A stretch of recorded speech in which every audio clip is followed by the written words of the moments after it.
Jejak karir dan gaji Kabareskrim Komjen Agus Indrayanto disorot usai tak patuh LHKPN dan istri pamer hidup mewah. Saksikan berita selengkapnya bersama saya Pandu di News on Trending. Istri Kabareskrim Polri Komjen Agus Indrayanto menjadi sorotan usai dinilai gemar pamer gaya hidup mewah. Sosok istri dari Kabareskrim Polri Komjen Agus Indrayanto, Evi Selisianti, saat ini menjadi salah satu istri pejabat yang turut disorot masyarakat karena hobi memamerkan gaya hidup mewah di sosial media. Dalam unggahan akun TikTok @timnetizen, tampak video Evi dengan berbagai barang mewah yang harganya diduga sangat fantastis. Salah satu contohnya, yakni sepatu yang dikenakan oleh Evi dalam fotonya saat tengah liburan. Harga sepatu yang dikenakan oleh Evi yaitu berkisar 14,2 juta rupiah. Tidak hanya itu, kacamata yang digunakan oleh Evi serta Agus pada saat melakukan perjalanan ke luar negeri disebut-sebut memiliki harga yang mahal. Kacamata yang dikeluarkan oleh merek terkenal yakni Gucci dipatok dengan harga 422 US dollar atau setara dengan 6 juta rupiah. Atas postingan tersebut, masyarakat ramai menengok laman resmi laporan harta kekayaan penyelenggara negara Komisi Pemberantasan Korupsi untuk melihat total harta kekayaan dari Agus. 2 tahun menjabat sebagai Kabareskrim Polri. Bagaimana jejak karir Komjen Agus Indrayanto? Berikut penjelasannya.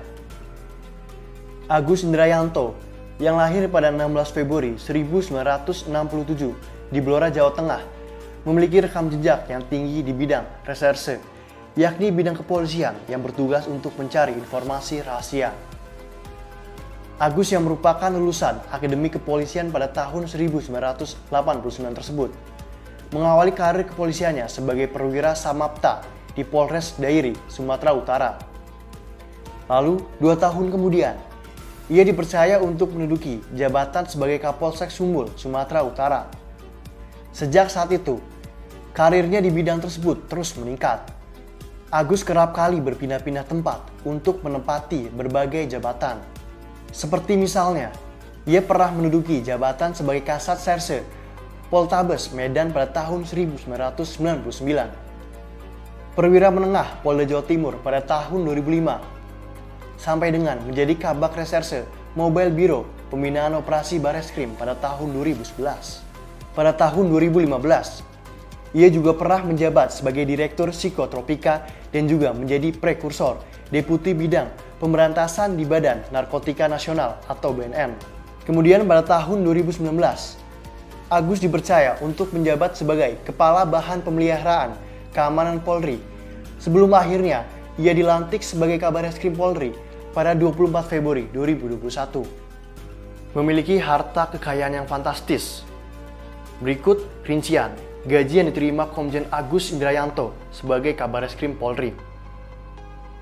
Dalam lingkup Polri, setidaknya ada 4 tingkat jenderal polisi terdiri dari jenderal polisi, komisaris jenderal, inspektur jenderal, dan brigadir jenderal polisi. Tinggi kepangkatan tersebut berpengaruh pada besaran gaji yang diterima.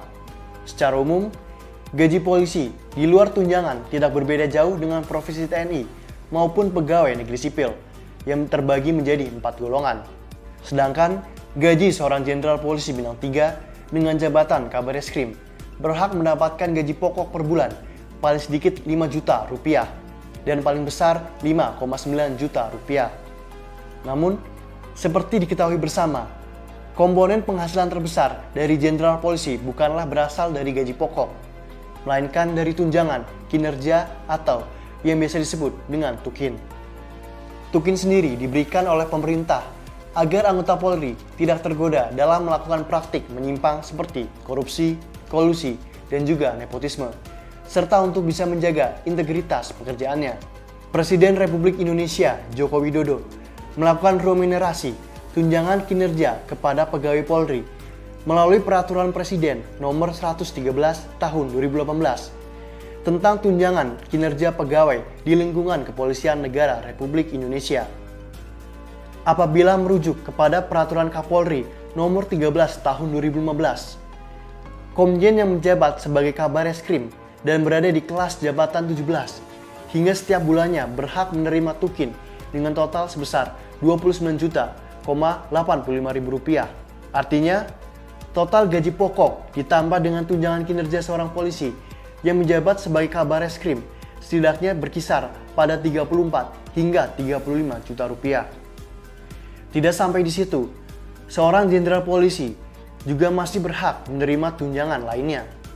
Namun, besarnya memang relatif jauh lebih kecil daripada tunjangan kerja. Beberapa tunjangan lain yang diterima oleh jenderal polisi yakni tunjangan keluarga, tunjangan lauk pauk, tunjangan jabatan, tunjangan khusus daerah Papua, dan juga tunjangan daerah perbatasan.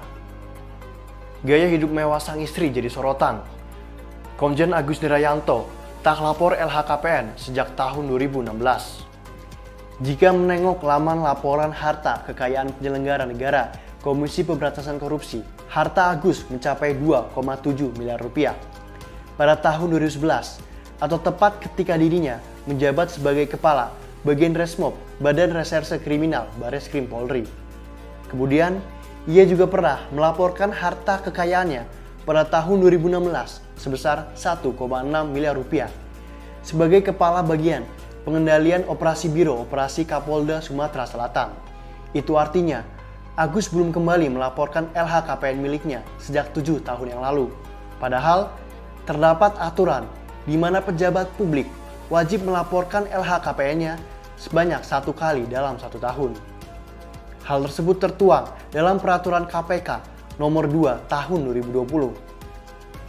Dalam aturan itu, dijelaskan LHKPN wajib disampaikan secara periodik setiap 1 tahun sekali atas harta kekayaan per tanggal 31 Desember tahun laporan. Itulah rangkuman informasi mengenai jejak karir dan gaji Komjen Agus Nirayanto yang disorot usai tak lapor LHKPN sejak tahun 2016. Saksikan berita terupdate lainnya di newsontrending.suara.com.